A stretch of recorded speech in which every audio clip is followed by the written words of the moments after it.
hear busy parents, busy people struggling with this all the time.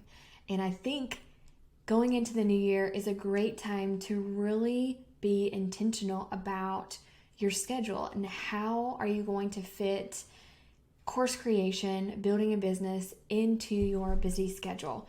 So hopefully maybe you had a couple of days off over a break, maybe you still are off, or you're kind of in a slower season right now in January, and you can take some time to really be intentional about how you're spending your time. What are you filling your schedule with? Are you prioritizing your business? So that's what we're going to be talking about in this episode. How do you find time to create and launch an online course in 2024? So before we even dive into my strategies for finding time, I just want to say that course creation is not a fast and easy way to make money.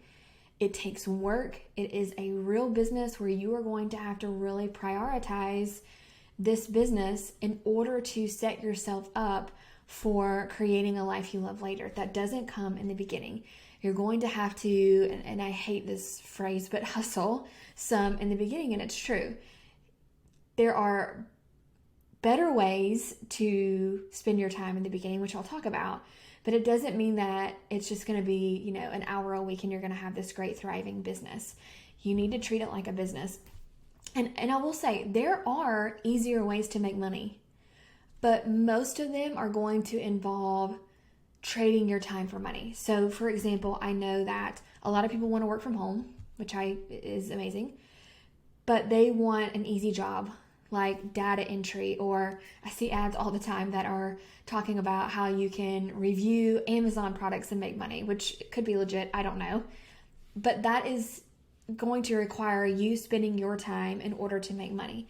Whereas what I hope for you with this online course or membership or digital product business is that in the beginning, yes, you're going to spend a lot of time, but it's not always going to be like that. You are going to sacrifice in the beginning right now in order to have more flexibility with your time and money later.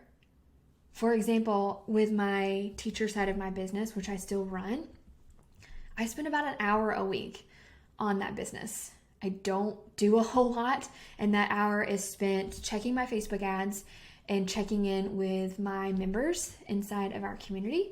Now, I do have a small team of 2 people, but it's not a huge team. It's just 2 people, so it's not like everyone else is just doing the work for me. But I have set it up in such a way that it is very automated, and I bring in about 4 figures a week just from that business. And it wasn't like that in the beginning. I worked my tail off in the beginning when I started when I was pregnant, and then I had a newborn baby, and it was hard. It was really hard, but I always knew that I could build this into something that would allow me to have more freedom. I didn't know it was going to be this great, to be honest. I didn't think that this was possible, the life that I'm living, where my husband stays home and I, can set my own hours and I work from home, and didn't think it would be this great, but I knew that the work that I was putting in the beginning would pay off. So just kind of a mindset shift for you there, that this is not fast and easy. And if that's what you want, then online courses probably aren't for you. You're probably going to be, you want some type of job maybe that's easier, but where you're just trading time for money. Customer service, like answering customer service calls at home, those kind of jobs where you have to actually be putting in the hours in order to make the money. Yes, that's easier, but what do you really want? Do you want time freedom? Do you want the flexibility to spend more time with your family? Then a business like this is great, but you just have to prep yourself and say, I am going to have to sacrifice some things right now so that I have more flexibility later. Okay, so once you kind of make that mind shift and you're like, okay, I'm ready. I am ready to treat this like a business. I understand that it's not going to be fast or easy, but I want to make sure that I'm spending my time in an intentional way so that it is faster than it could be if I was wasting my time on things that didn't matter. Then let's dive into some strategies for that. Okay, so first of all, let's talk about how you can fit in course creation or membership creation or even marketing into your daily schedule. And to do that, what I like to tell my students when they're first starting out is to write down your daily schedule. So on a typical day, I know it probably varies day to day. You can do this over a week or a few days if your schedule is really different every day. But if you kind of have the same routine, maybe Monday through Friday, write down what you do every day. So when do you wake up? When do your kids wake up? When are you doing breakfast? When are you sending them to school? Or are you homeschooling or staying at home with them? When do they nap? When are you making lunch? Like every little thing, every 30 minutes, I would say, kind of write down what you are doing. And that's going to give you an accurate picture of where you can fit in course creation. Because especially if you're a parent, you are going to be busy, and I get that. And I get that you might already be exhausted.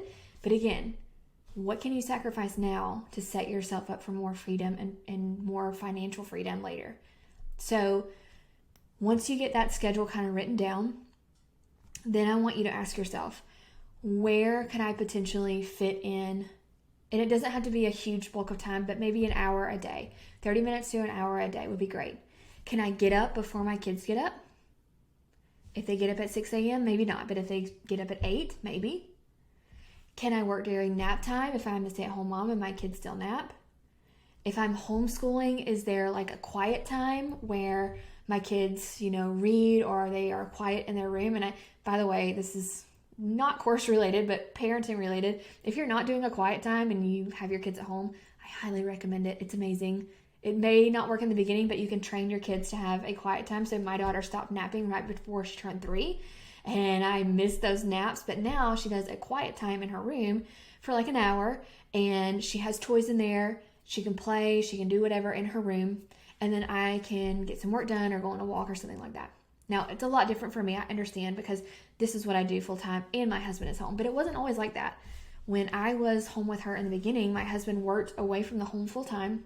So I was a full-time stay-at-home mom, and I worked during nap times because she was a baby and she napped. So you just adjust and you fit it in where you can. So it could be nap times, quiet time. Maybe your kids have after-school activities. Can your partner or husband take them to those? Or can you take your laptop? So maybe your kid has dance in the afternoon. While you are watching them dance, can you take your laptop and get some things done? Now, of course, you can't record videos most likely during that time, but maybe you can work on building your email list or writing a weekly email or maybe some long form content. And then the other time that I would look at is after they go to bed. So maybe they go to bed at 7 or 8.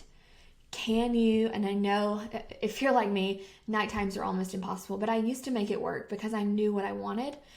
So can you maybe work an hour after they go to bed, and then you still have, an hour or two for downtime with your partner or by yourself watching TV, whatever.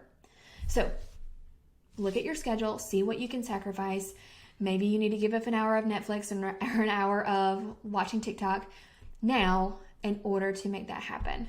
And just so you know, it's not always going to be like that. So I used to work at night. I used to do coaching calls at night and all kinds of stuff to build my business. Now I have a strict rule that I do not work at night. I don't do stuff at night because I'm not a night person. My brain shuts off around 4 p.m. as far as like work stuff, and I just can't think. I'm a morning person. I'm great in the morning, but I can set that boundary now because I put in the work in the beginning and I made those sacrifices early on. Okay, so some other things that you can do.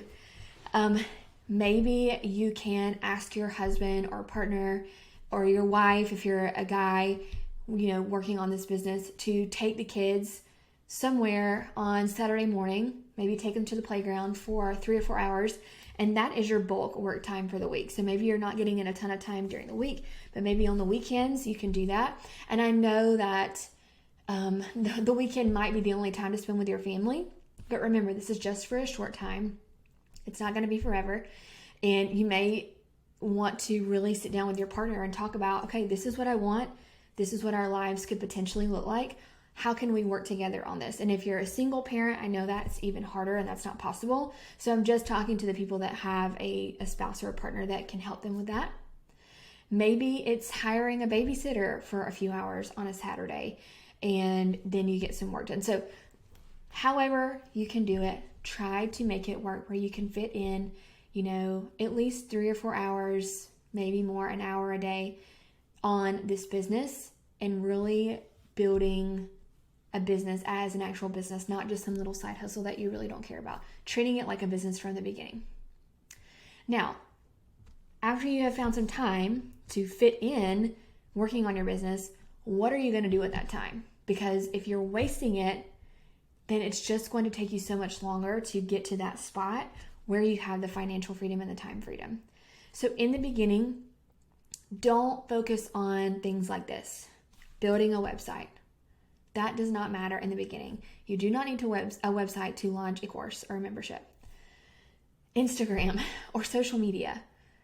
Some people rely on social media for traffic, for audience, and I get that. And if you love that and you're good at that, that's great. So I'm not saying don't do that, but I'm saying for the majority of the people that I work with, they will spend all of this time on social media and they get nowhere, and they're not getting followers, and they get frustrated and they give up.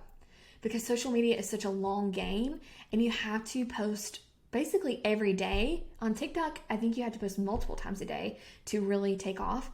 That is a lot when you're already struggling to find time. So for me personally, social media is just not a great way to build an audience in the beginning. So social media is, who cares? Working on graphics, like spending hours and hours making pretty graphics, like who cares? Working on your logo. No one cares about your logo. Like just pick a couple colors, pick a font on Canva, you're good to go. You're most likely going to change it anyway. Once you start making some money, you can hire someone or you can think more about that. But those are not the things to focus on in the beginning. So you may be saying, okay, well, what do I focus on? So in the beginning, it's very simple. You need to, if you haven't chosen your niche, that's your first step. What is your profitable niche for your course or your membership? And I had a whole episode on that back in episode 3. So you can go back and listen to that. So make sure you have a niche chosen. And then what you need to be focusing on is starting an email list, building your email list, and working on your course. So outlining the course, working on the first couple of modules. Everything else, it doesn't matter. None of the other little frivolous things don't matter. You need to pick a niche, start your email list, build your email list. I have episodes on those as well. Let me just give you the episode numbers. So for starting your list, episode 8. For building your list, episode 14. So go back and check those out. And then start working on outlining your course and creating. I wouldn't create the whole course. I do not recommend that for my students. In my program, Hey Online Course, I teach them to actually launch after they've created just a couple of modules. But you have to build that audience piece first. And inside my program, I give specific ways to build your audience without having to use social media every day. So that's what I would focus on, building that audience and building that offer. And then after you launch, you make some money, you can reinvest in other things to really grow your business, like a website, like professional branding, maybe even hiring a VA to take some of the tasks off your plate that you don't have to do. So just to recap, write down what you do every day on a typical day. Look at where you can fit in your course, whether it's an hour, 30 minutes every day, or maybe a big chunk of time on Saturday or Sunday. And then once you figure out when you can work, then focus on what you are going to do in that time. Not worrying about things that don't matter right now, like a website or social media or graphic creation or logo creation or any of that, but focusing on choosing your profitable niche, starting and building a list, working on outlining your course. If you can get those things down, you're really going to make some big moves in 2024. I hope this was so helpful. If you are ready to make really big moves and you want the exact step-by-step strategy, you can always check us out at Meet the Bowdens. We would love to help you. We have a program called Hey Online Course, and you can learn more about that in our free training, meetthebowdens.com/training. It will really give you a step-by-step guide for basically everything that I just said, choosing a niche, starting and building your email list, but then it even goes through how to actually launch your course once it's ready. And yeah, we've had a lot of success with that course, so you can always check that out. All right, I hope your 2024 is amazing. I cannot wait to continue to help you with course creation throughout the year. And Happy New Year, everyone!